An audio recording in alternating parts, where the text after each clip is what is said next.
Welcome to part 2 of making these movement trays. Let's jump right into it. So following up on our last video, these things finally dried.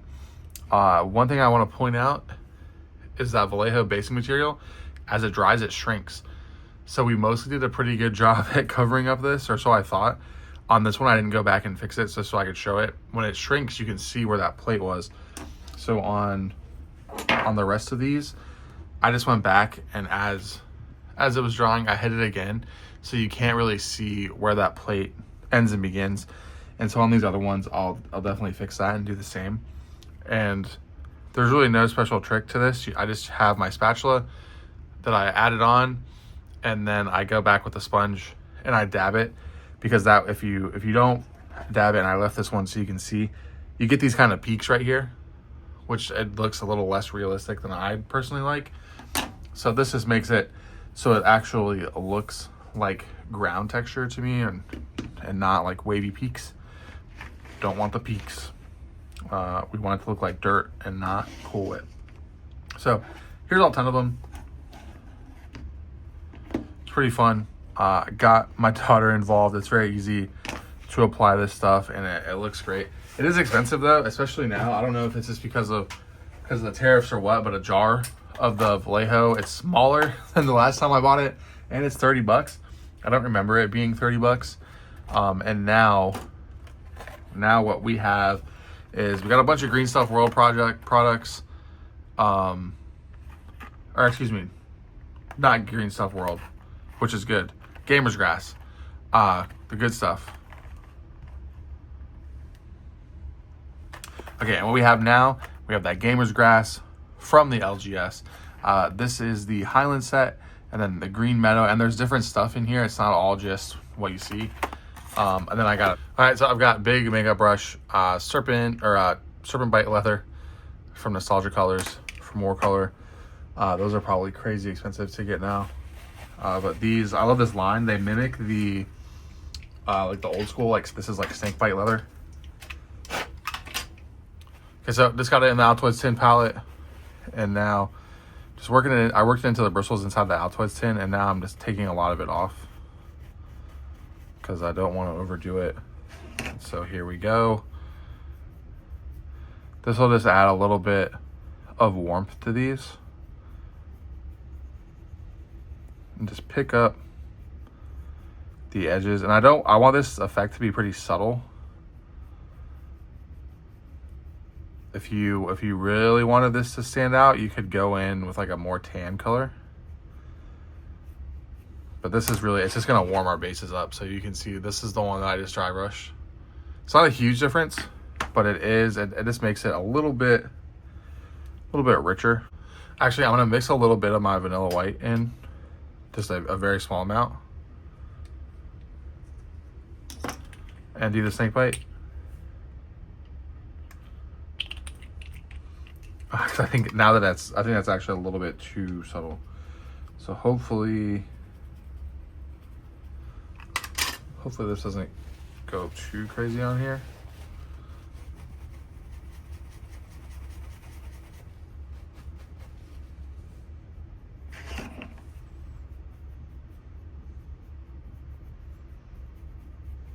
Yeah, there we go.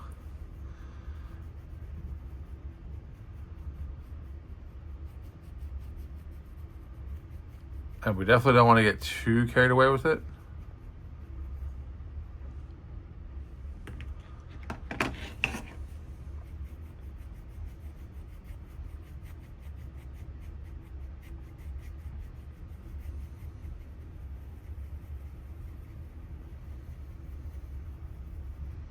Okay, I need to matte seal these, but here's the moment of truth. These look, you can see, those things are pretty locked in because they're still magnetic. There's just a single magnet at the bottom, and like you can feel it. It's probably hard to get on video, but like those things are not going anywhere. Like they'll never be moved like this in the middle of a game. Like that one's getting a little rocky, but that magnet is keeping it in place exactly how I want it. So we still have this very cool earth texture effect. I'm gonna matte seal it before I go to bed tonight. And then actually I'm gonna put the green stuff and the grass tufts on it because I just realized I don't want to put those on and then mat it, because sometimes if you matte spray those, they get kind of goopy and yucky looking. So gonna spray these down. That's gonna be it for tonight. And I guess if you're still here, this project's really kind of highlighting the frustration I'm having. Not really, I don't know if frustration is the right word, but it's like the problem with the daily videos, because like yesterday, it took me like 30 or 45 minutes to sand all these. And then it took me like another probably 30 minutes of like cutting and gluing the rubber strips to them. And then the Vallejo texture paste, like to get that right, I actually had to do 2 layers on it, because I did one and it was too thin and it looked really bad. So I did 2 layers of that. And so that took me almost like another 2 hours. So that's like a huge, at least for me, like that's a pretty big hobby project to get it to this point. And so for me, like this has been a very successful 2 days of hobbying. And then tomorrow I'm hopefully gonna actually get a game of Midgard in, and I'm still gonna add all these, but like I don't have, my army's not painted yet, you know. And that's mostly because I don't know if I want to do like I don't know if I want to do the pillage guys, like my Normans. Like, do I want to go like historical, or do I want to do Lord of the Rings? I think I really want to do Lord of the Rings to start. So I'll probably put my Riders of Rohan on here, which aren't painted yet. I got to build them, so I'll probably finish building those tomorrow morning.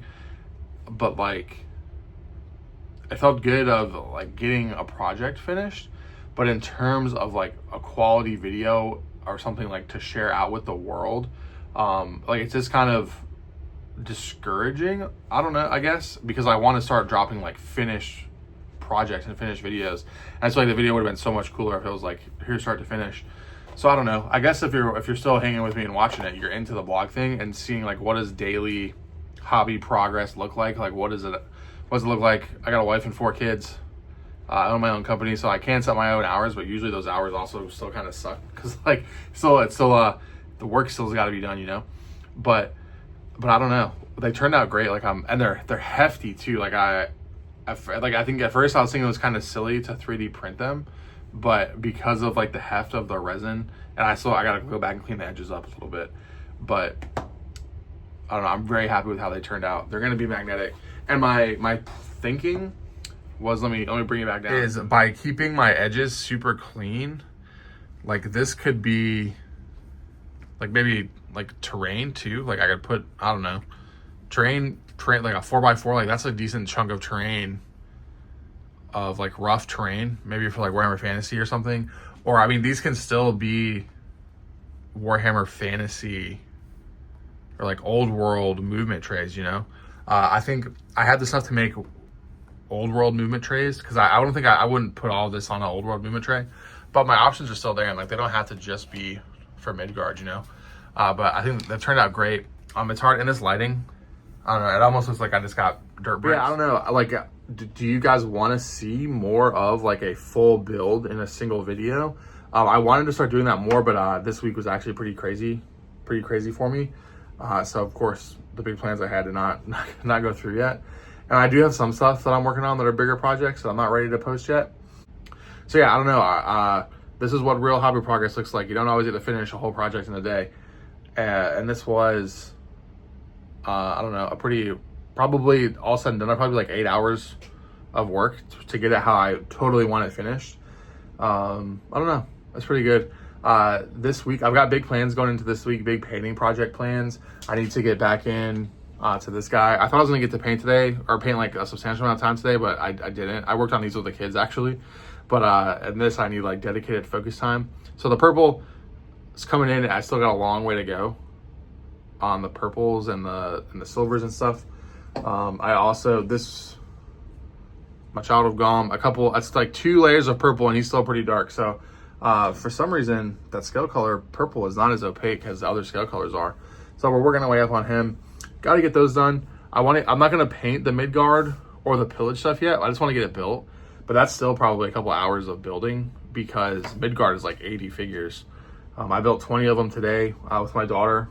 So putting the kids to work to get the hobby stuff done and get them introduced to it. So I don't know. This is going to be a pretty busy week hobby wise. So I'm very excited. And then I'm still working through the D&D Lego set. So there's so many projects up in the air like always. And there's still an Necropolis board.